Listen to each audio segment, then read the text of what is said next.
It's a quiet night up in the mountains. Stars lighting up the sky, like it's a scene from some magical movie. Then, out of nowhere, a baby starts crying. Vincent, the hunter, hears it and immediately feels like something's off. He grabs his axe, ready for whatever's lurking around his property. Whoever's out there has to be pretty skilled to sneak past all his traps.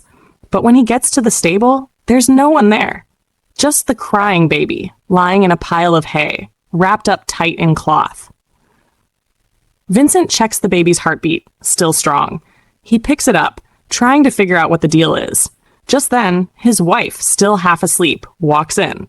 She looks at the baby and immediately knows what's up. She rushes over to check it out, and Vincent's just standing there, flustered, unsure of what to say. But then he says, "This is our baby." The couple who had been told they couldn't have kids suddenly find themselves parents. It's the happiest moment of their lives.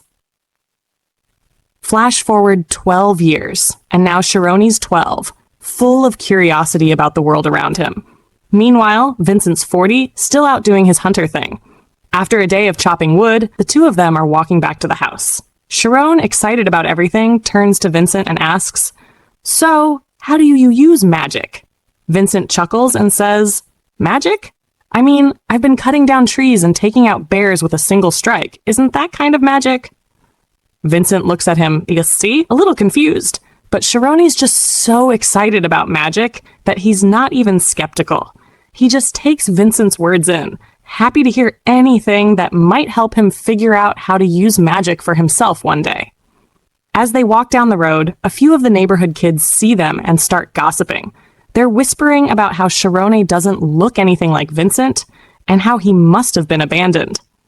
Vincent, overhearing this, gets a little defensive. He doesn't like hearing people talk about his son like that. But then he looks over at Shirone, who's just happily going on about how chopping a tree with one swing is magic. Vincent's heart swells a little. He's so proud of how positive Shirone is. And that's when he makes a promise. He tells Shirone, "Tomorrow we'll go to the city. I'll get you your favorite fruits, since you helped me with the firewood today." The next day, they make their way to the city of Crayas. Shirone's eyes are wide with excitement. He's never seen a city like this before, and he can't help but take in every detail. Vincent tells him to stay with Gramps at the fruit stall while he runs some errands. Shirone, of course, doesn't want to just sit around, so he helps Gramps out by putting up price tags. Gramps notices how smart Shirone is for his age and is impressed. Shirone, full of curiosity, asks Gramps about magic. Gramps shrugs and points him in the direction of a bookstore, saying, "I don't know much about magic, but if you're looking for books, there's a place over there." Shirone nods eagerly and heads straight for the bookstore, hoping to learn something new. Inside, things don't go exactly as planned. The shopkeeper immediately scolds him, telling him not to touch anything with his filthy hands, because the books are expensive. Shirone's a little surprised by how serious she is about it. He wonders where his dad got that other book from. Before he can think much more about it, a man walks in, catching the shopkeeper's attention. Shirone, curious, spots a stack of discarded books nearby. He heads over and wonders if this is where his dad got his magic book. But before he can get too close, he notices a group of nobles walking by.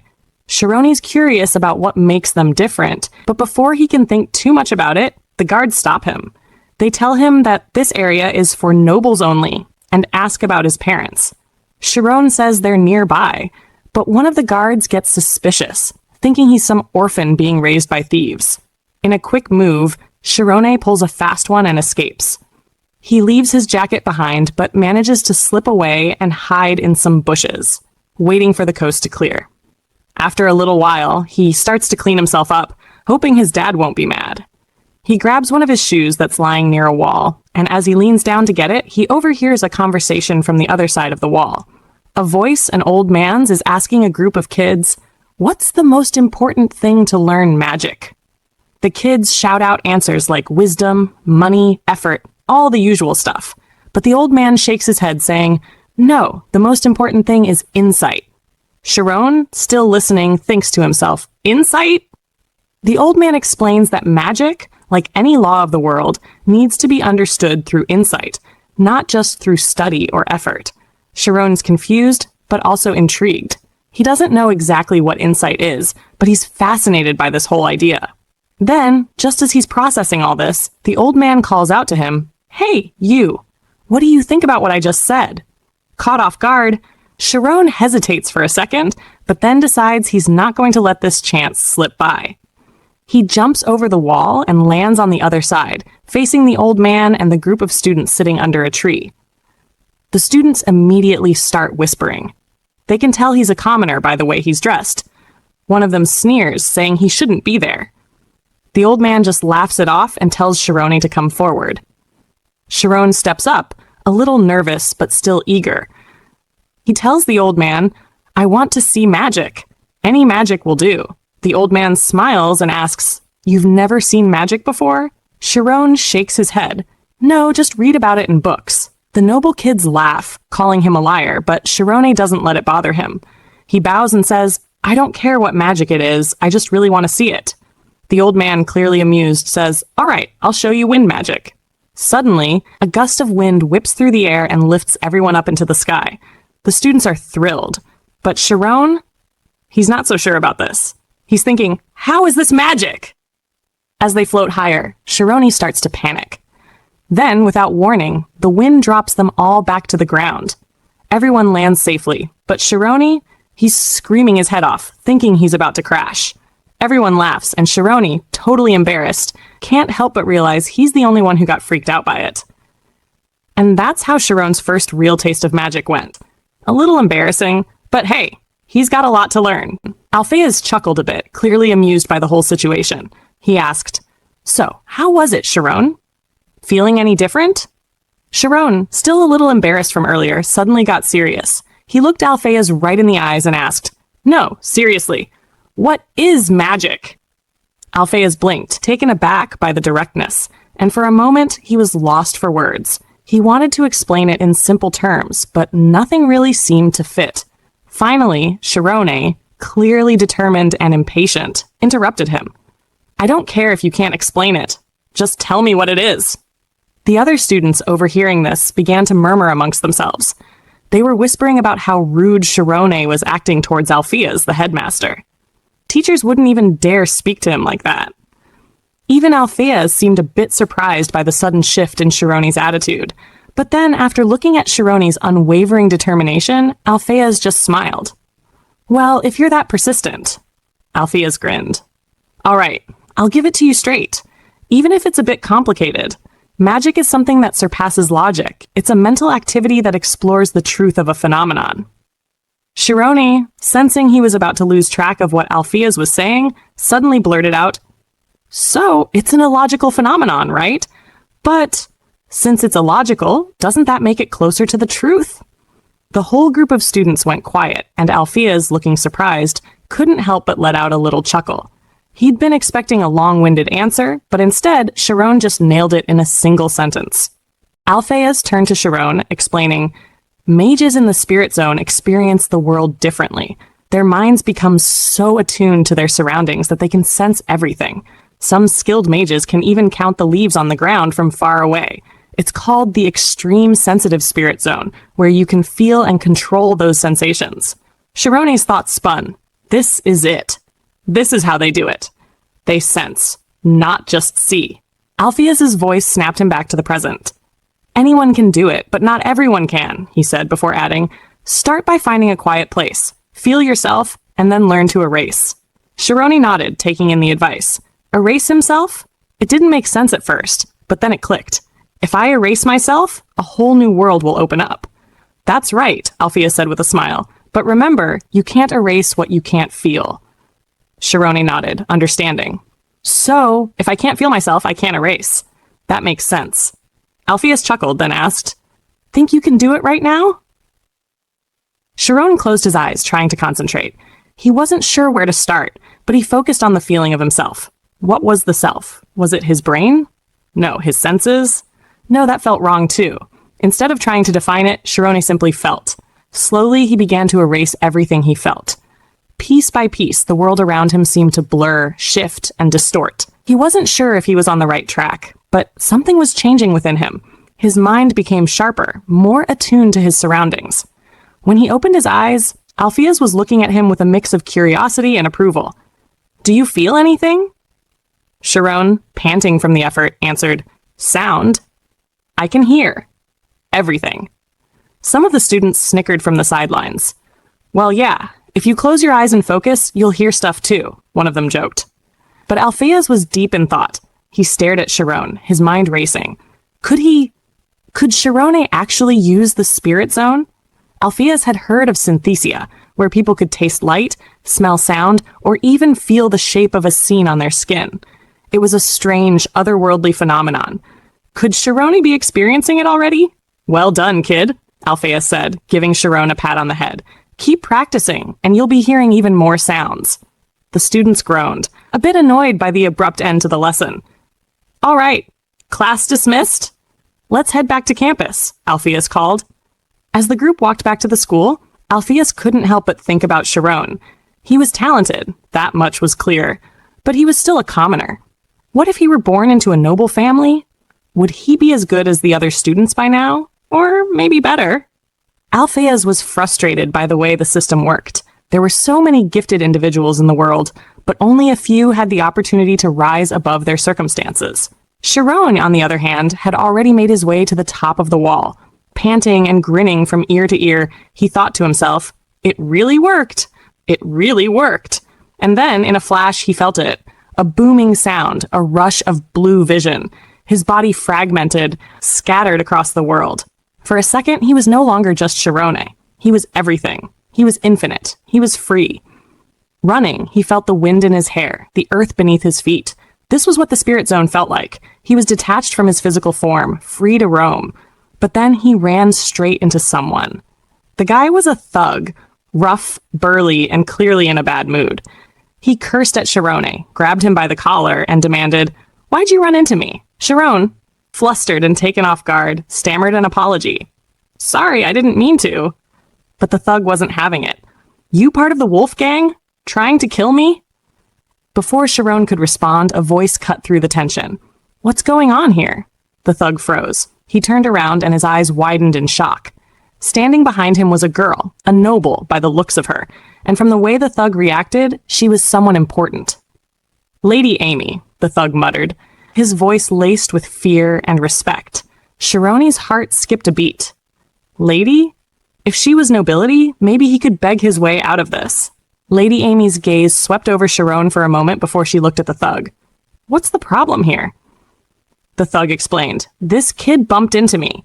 We were about to teach him a lesson, then sell him as a slave." Shirone's stomach dropped. Sell me as a slave?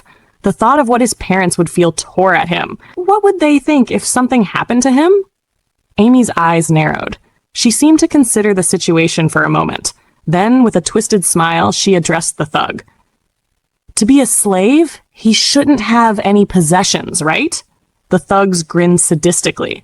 "Should we check him then?" Before Shirone could react, the thugs were already making him strip. It was like a twisted game to them, and Shirone's discomfort only seemed to fuel their amusement. But Amy seemed to hesitate. She looked at Shirone closely, then at the thugs. Something in her eyes shifted. Shirone's perspective. Time felt like it slowed down around him. Every little thing, the movement of the flies, the rustling of the birds and rats, seemed to drag in the air. Then everything shifted to monochrome. Suddenly, a bright blue light appeared in his periphery, far behind the thugs, pulling him into a memory. It was Alpheus, showing him the wind magic. Shirone could almost feel the magic again, alive in Alpheus' hands. Before he could process it, one of the thugs shook him roughly, demanding to know if he was ignoring them. Shirone froze, his body turning stiff as stone. But before the thugs could do more, the girl who'd been observing spoke up. "Wait!" Out of nowhere, a powerful gust of wind rushed through, lifting the thugs off the ground and sending them flying in all directions. They crashed back down from a height, finding it most landing hard, clearly injured, some probably dead. The girl landed lightly on her feet, uncaring, her gaze on Shirone. "Who the hell are you?" she snapped. "Where did you learn magic, commoner?" Around them, onlookers began gathering, drawn by the noise. Realizing the crowd, the girl used magic to leap up to the roofs of the buildings and vanished. Shirone watched in awe, amazed at how she moved. As people crowded into the alley, Shirone looked at the chaos he'd caused, suddenly realizing how bad it all looked. No one would believe someone like him. The world's harsh, he thought, and without further hesitation, he bolted, running from the scene. Vincent's perspective.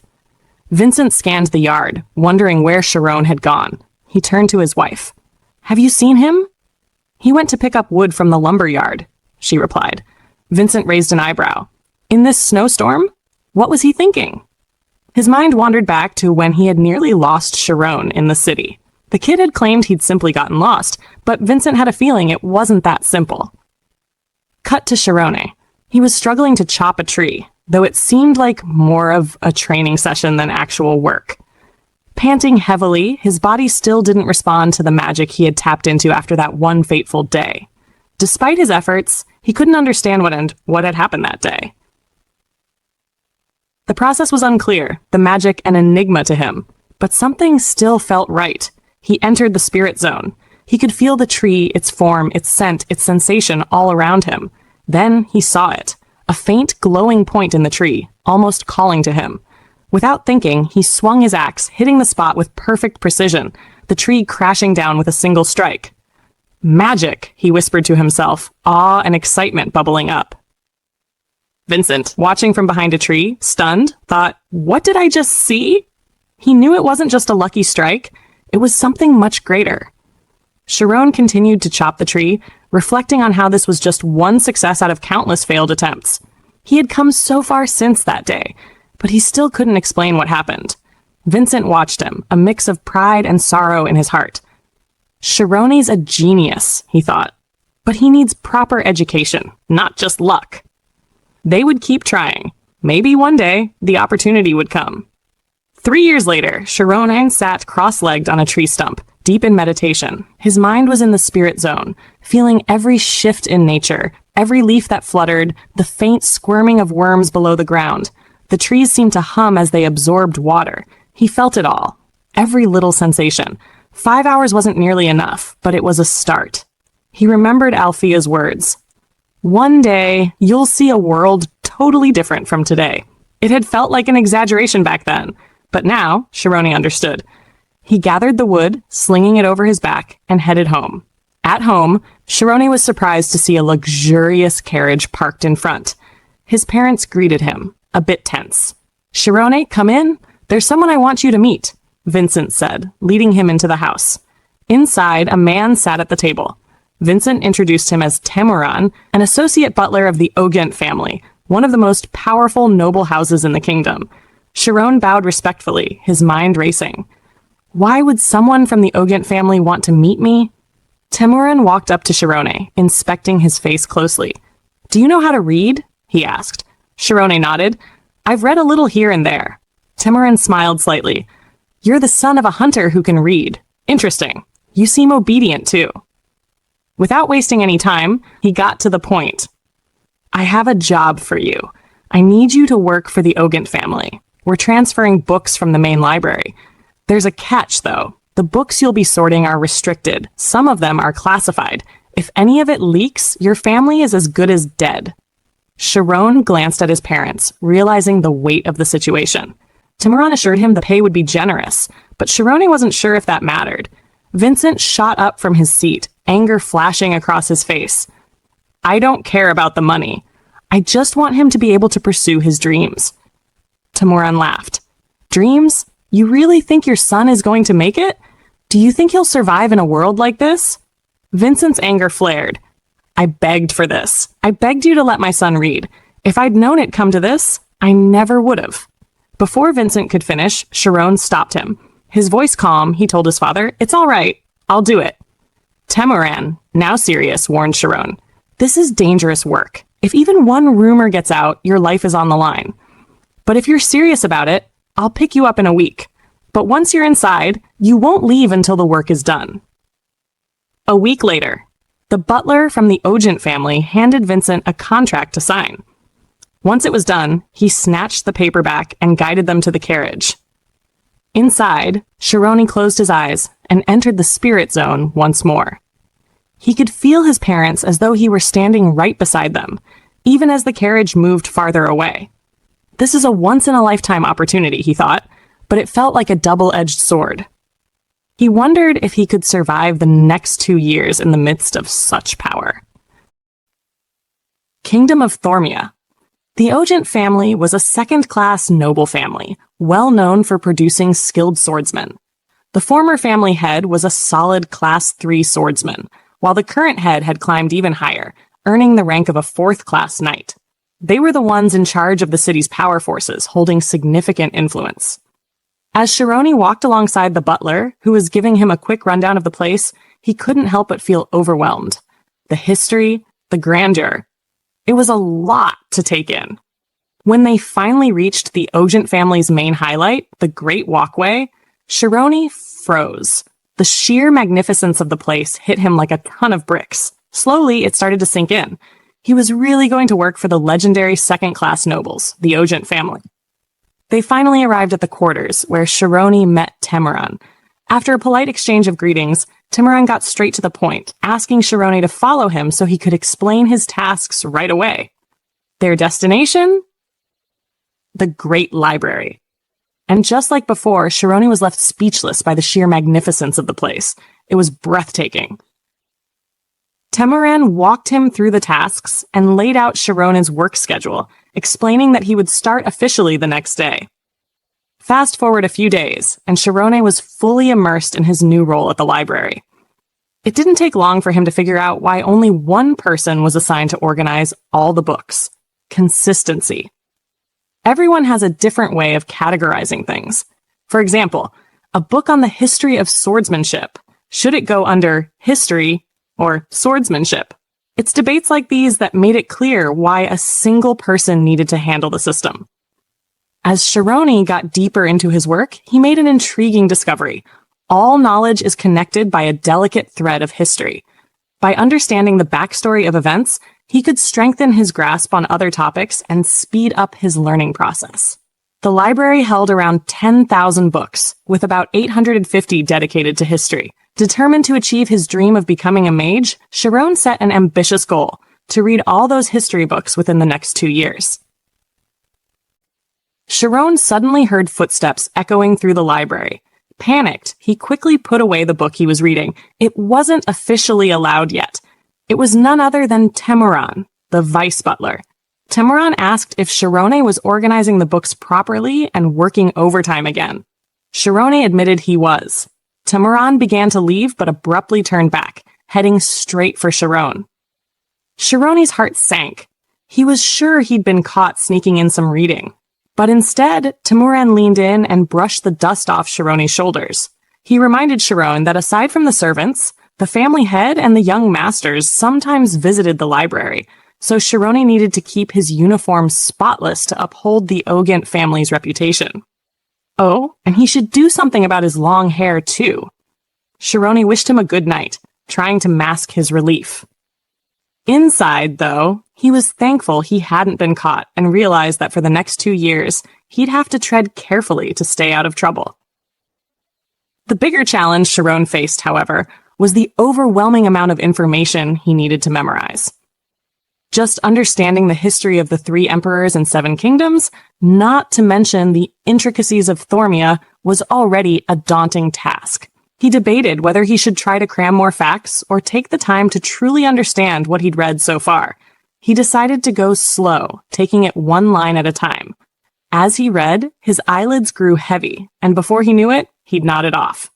Suddenly, Temuran reappeared. He gently took the book Shirone had fallen asleep over and checked the title. Seeing that it was just a history book, Temuran sighed in relief. Had it been a practical magic book, he would have banned Shirone from staying late in the library altogether. With a small shake of his head, Temuran walked away, thinking Shirone was just a fool chasing an impossible dream. 3 months had passed, and Shirone was steadily getting used to his work. While sorting books, a butler approached him, asking to borrow one. Shirone immediately guessed, "Is it the second young master again?" He reminded the butler that the second young master still hadn't returned the books he borrowed last time. The butler sighed and explained that he'd tried asking about them, but the young master always brushed him off, saying he'd take care of it himself. Then, Almost as if it was just another day in the life, the butler casually added that nobody really cared about the missing books anyway. It was the butler who'd get in trouble if anything went wrong. This was just one of many things Shirone had learned in his time here. Nobles rarely paid much attention to the library books, and the truly important ones weren't kept there anyway. But that didn't make Shirone's job any easier. The lack of care from the nobles frustrated him, especially since it was the commoners, people like him, who bore the consequences of their recklessness. And in the worst-case scenario, a simple mishap could end his life, all because of something like the second young master's carelessness. As the butler left, Shirone decided to mind his own business, until the door slammed open with a loud thud. Someone stormed in, muttering loudly about how impossible it was to get a moment's rest. It was none other than Ryan, the youngest son of the Ogent family. Clearly in a hurry, Ryan sprinted across the room, leapt over the counter, and crouched behind a table. Shirone, watching this whirlwind, couldn't help but notice how tall Ryan was built. Before Shirone could ask what was going on, Ryan whispered, "If anyone asks, I'm not here," and ducked out of sight. Moments later, a burly, bald man burst into the library, yelling, "Did you see a tiny guy run in here?" Shirone blinked. If Ryan's tiny, what does that make me? He thought. Trying to stay neutral, Shirone apologized and politely asked who the man was. The man scowled and barked, "I'm the Swordmaster. If you don't tell me where he is, you'll be the one getting beaten up." Faced with this very real threat, Shirone panicked and pointed to the table where Ryan was hiding. Ryan popped out and immediately began protesting, saying it was all a misunderstanding. The Swordmaster didn't care. He grabbed Ryan by the legs and started dragging him out, muttering something about beating some sense into him before training. As he was hauled away, Ryan shot Shirone a venomous glare and hissed, "Just wait!" Shirone, however, had no regrets. The Swordmaster clearly held more authority than Ryan, and he wasn't about to take any unnecessary risks. Later, he heard rumors that Ryan had been dragged off to the mountains and wouldn't be back for an entire month. It took Shirone a full 20 days to finish his first book, but once he completely understood its contents, he picked up speed. He managed to read an incredible 82 history books soon after. Turns out the beginning really was the hardest part. Once he got into the rhythm, the books started to feel less daunting. With around 200 books under his belt, he figured the remaining 650 would be much easier to get through. At first, Shirone doubted if focusing on history was the right choice, but eventually, he felt reassured. If scholars focused on theory, then magicians were the ones who brought that theory to life. Scholars might share the same level of understanding. The reason not all of them became magicians was the lack of a special ability, an extremely sensitive mind, also known as the spirit zone. Shirone believed that by building his spirit zone on a strong foundation of extensive knowledge, he might just have a shot at becoming a magician. Just as he was mulling over these thoughts, the library door flew open with a loud bang. It was Ogent Ryan, storming in like a hurricane. He glared at Shirone and cursed, "I endured a month of hell just for this day." Ryan didn't hold back, recounting his grueling experience of climbing cliffs over and over, and how every time he felt his strength fading, thoughts of revenge against Shirone kept him going. It was clear Ryan was super rage maxed. Marching up to Shirone, Ryan grabbed him by the collar and vented his frustrations. "I trusted you with a simple request, and you betrayed me. When I see cowards like you, it drives me insane." Shirone, trying to stay calm, replied, "I didn't betray you. I just told the truth." Ryan wasn't having it. "Then you should have denied my request in the first place," he snapped. Sensing he wasn't getting out of this unscathed, Shirone asked, "All right, what can I do to make it better?" Ryan froze for a moment, caught off guard by Shirone's relaxed demeanor. He stared at him, accusingly. "You're just like everyone else, looking down on me," he muttered. Then, without another word, he turned and said, "Follow me." Ryan led Shirone to the training ground, and as they walked, Shirone couldn't help but wonder if Ryan was planning to beat him up until his anger cooled down. If that was the case, Shirone was ready to take the punishment. After all, he couldn't just throw away the chance his parents had given him, risking their lives to get him here. But instead of a beating, Rian tossed him a wooden sword and called him a coward, challenging him to a duel. Shirone wasn't about to back down. "I'm not a coward," he retorted. "I was just defending the Ogent family's honor as the family's butler." But Ryan wasn't having it. "You sold me out when I was in a tough spot, all because you were scared of the Swordmaster's punishment. You abandoned someone who was in trouble," Ryan shot back. As he spoke, the look in Ryan's eyes suddenly shifted, and Shirone was taken aback by the intensity there. Ryan continued, adding that while the family might look down on him, he wouldn't be looked down on by the likes of a commoner. "Come at me," Ryan demanded, a challenging grin on his face. But he wasn't completely heartless. Knowing Shirone was untrained, he gave himself a handicap, allowing Shirone the first 3 strikes. Shirone's mind raced as he considered all the possible outcomes, but with only 3 strikes, he couldn't afford to hold back. With determination, he lunged at Ryan and swung his sword. Ryan effortlessly deflected the attack with a forward slash, sending Shirone stumbling back a few steps. The strength in Ryan's strike was undeniable, but Shirone didn't falter. He swung again, aiming for Ryan's head with an upper slash. Ryan blocked that one too, his smirk growing wider. "With swings like that, it'll be harder for me not to block your attacks," he taunted. After the second strike, Shirone steeled himself for the final blow. This time, he focused and entered his spirit zone, taking his stance. With all his might, he swung his sword once more. Ryan mocked him again, saying it was harder for him not to block Shirone's attacks. But just as Ryan blocked the swing, something unexpected happened.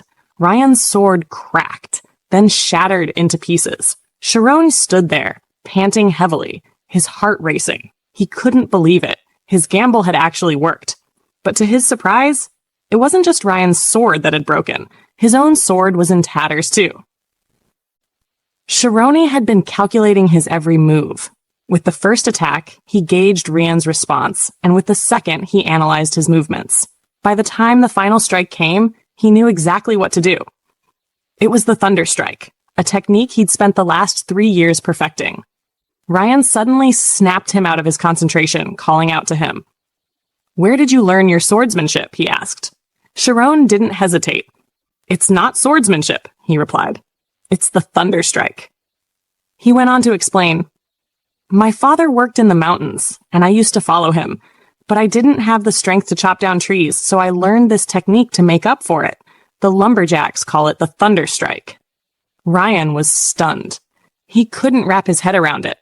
He'd been holding a sword for 15 years, and there was no way a technique like that could come from chopping firewood. Then, Ryan was hit with a flashback. He saw a sword shattering in front of him, followed by a young black-haired child being praised for mastering the sword slaughter technique with ease. The child's teacher praised him, saying he had already surpassed his peers at just 12 years old, and there was nothing left for him to learn. Meanwhile, another child was lying on the floor, disappointed. A man who looked like the child's father congratulated him, saying it seemed the child had inherited his genius. To celebrate, he would arrange a banquet. The child on the floor was none other than Ryan as a young boy. He watched in silence, wondering why he couldn't catch up. In that moment, Ryan saw his past self in Shirone. He yelled, "I won't acknowledge this." Shirone, not understanding at first, replied, "If I've offended you, young master, I apologize." Ryan snapped at him, "Shut up!" Then, he picked up a real sword, sheathed it, and threw it at Shirone. "Since our swords are broken, the duel's not over. You know how to use the sword slaughter technique, so I'll treat you like someone who can. We'll have a rematch in 1 month, with real swords." Shirone looked at the sword in his hands, trembling. He thought to himself, if we fight with real swords, I might actually die. He quickly spoke up. "Young master, please reconsider. I've never learned swordsmanship in my life." Ryan's eyes narrowed. "That's why I'm giving you a month. If you can learn the Thunder Strike from chopping trees, then you should be able to learn sword slaughter in that time. And don't even think about running away," he warned. "I'll definitely surpass you." In the Ogent family's grand library hall, Shirone sat in deep thought, starting to grasp the seriousness of his situation. He'd learned about the family's unique trait of having both black and blue hair. The current patriarch, Ogent Bischoff, had black hair and 4 children, 3 sons and 1 daughter. The eldest son, who also had black hair, was a respected 6th-class swordsman. The daughter, with blue hair, was incredibly talented, but instead of pursuing swordsmanship, she chose music and became a pianist at the palace. The second son, Ojent Rai, also had black hair and was known as a genius. And then there was Ryan, different from all his exceptionally skilled siblings. Everyone in the family knew that Ryan didn't fit in with the rest. Shirone sat there contemplating. He wished he had just let Ryan hit him. Now, he'd wounded the pride of someone who'd always been compared to his siblings.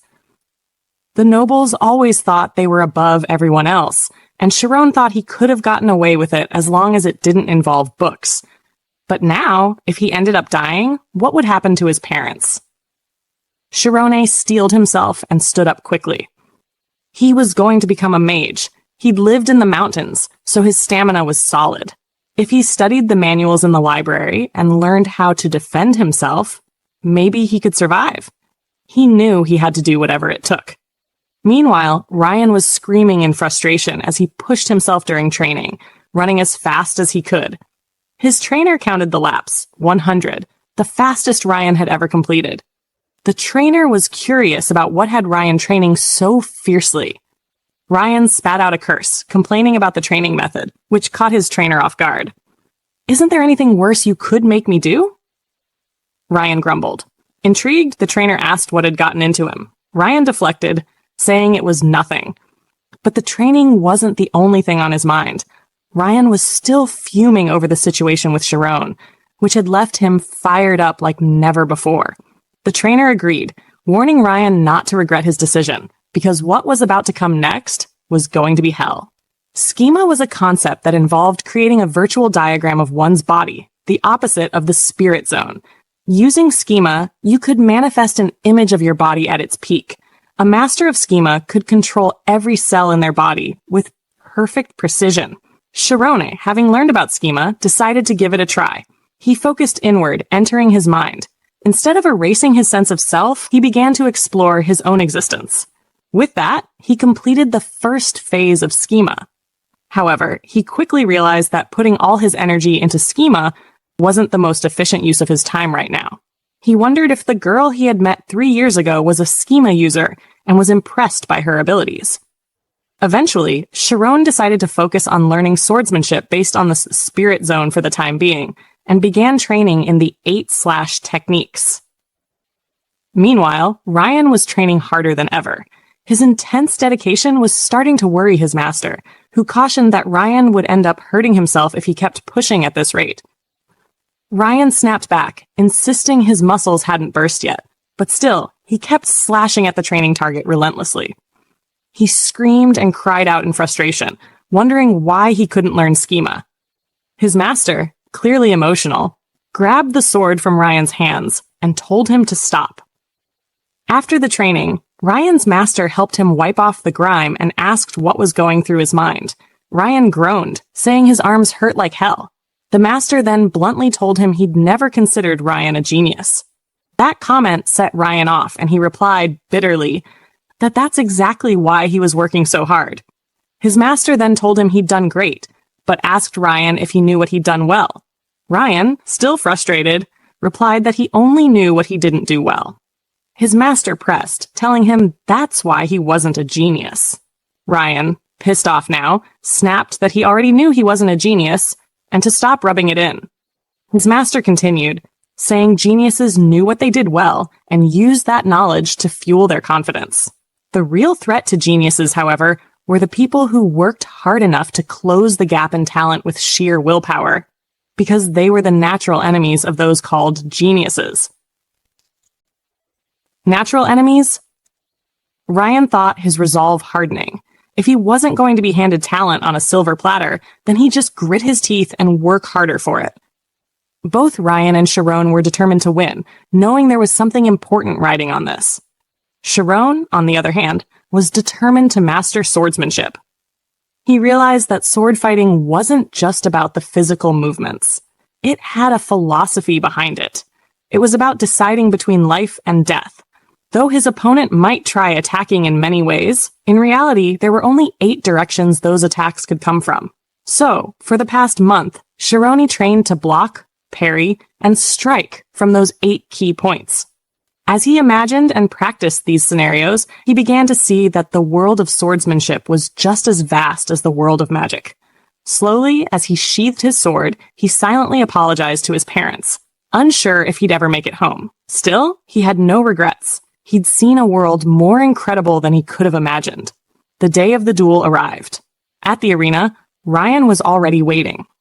As soon as Shirone showed up, Ryan declared that they'd begin and unsheathed his sword.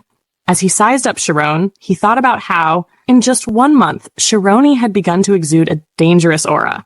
Ryan could tell this was no longer the boy he'd seen a month ago, one without any swordsmanship experience. If Shirone had the same talent as his brother Rai, Ryan thought, then that made defeating him even more important. With that, he lunged at Shirone, shouting to start the duel. As Ryan closed in, Shirone felt it. Ryan was on a completely different level, but Shirone was able to track the sword's path and dodge accordingly. Ryan, shocked, watched as Shirone smoothly avoided his swings while his gaze remained locked on the sword. Was Shirone not even afraid? Shirone knew that he couldn't simply overcome the fear of death. However, he understood that fear stemmed from an event that hadn't happened yet. That future was an illusion, something that could only hinder his movements. He decided to push the future out of his mind entirely, reasoning that if one could do this, they could even leap off a cliff without worry. When Ryan locked eyes with Shirone, he realized it wasn't just a lack of fear. It was like Shirone had completely numbed his emotions. But Ryan wasn't afraid either. He swung heavily to the right. Shirone saw it coming and blocked, but the force was starting to take its toll. Ryan's sword, heavy and swift, was overwhelming him. It was getting harder to track the sword's path with synthesia. Ryan broke through Shirone's defense and swung fiercely from the left, cutting across Shirone's chest. Blood sprayed as Shirone cursed, knowing if this kept up, he was going to die. Ryan, with a roar, swung his sword heavily from above. Shirone barely managed to dodge, stumbling to the side. As he panted, he thought, how is this even possible? Seeing the dumbfounded look on Shirone's face, Ryan smirked, almost taunting him. It seemed Shirone still hadn't realized the truth. This was Ojent's swordsmanship, designed for wielding big swords capable of crushing bones with every blow. Ryan decided that the next strike would crush Shirone for good. As Ryan struck again, Shirone was deep in thought. He blocked the swing effortlessly, but something felt off. Ryan could have easily ended the fight if he'd slashed upwards after hitting Shirone's chest. Instead, he kept using broad, heavy movements. That's when it clicked. Ryan might have the skill, but he lacked the insight to truly master the sword. Shirone's expectations of Ryan's abilities dropped drastically. With that realization, he adjusted his strategy, moving forward to attack.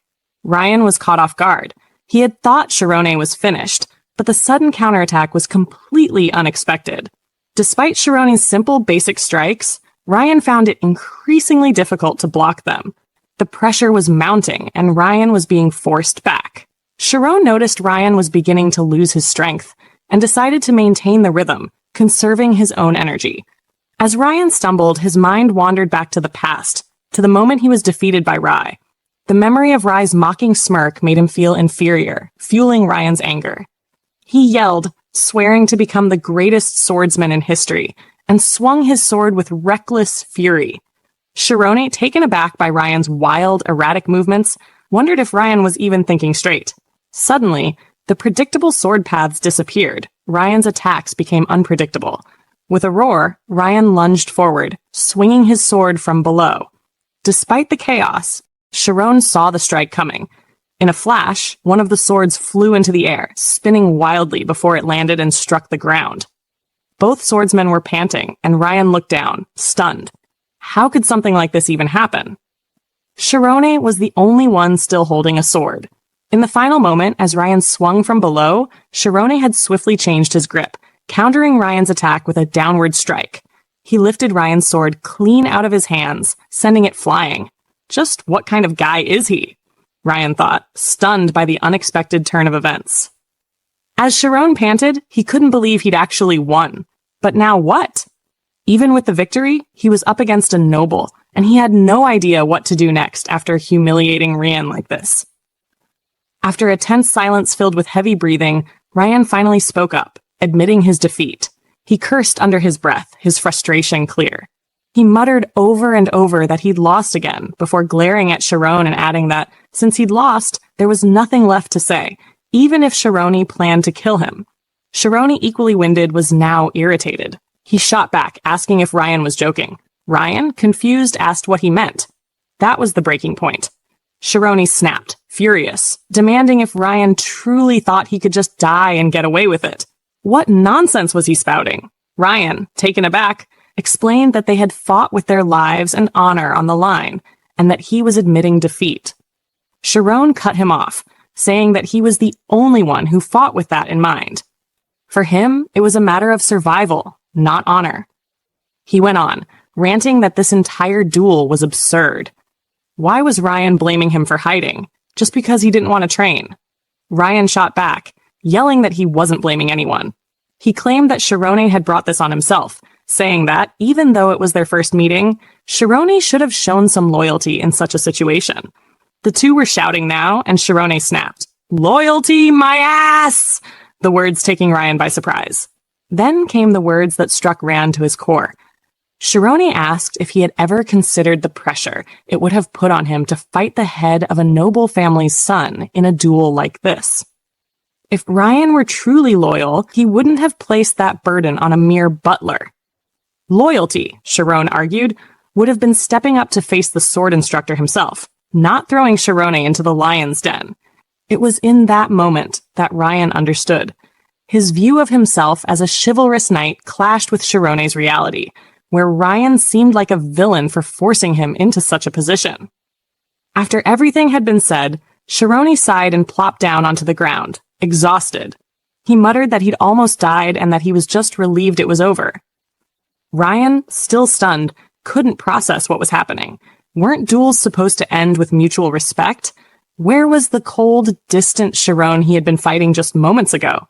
Ryan knew Shirone was a genius, but unlike Rai, Shirone hadn't mocked him. Instead, he had fought back with everything he had. Ryan called out to him, asking his name. Shirone, still panting, was confused but gave his full name. To his surprise, Ryan responded with his own. Shirone blinked, unsure why Ryan was suddenly giving his full name, before watching as Ryan extended a hand toward him. "Friends?" Ryan asked, offering a gesture of reconciliation. "How about it?"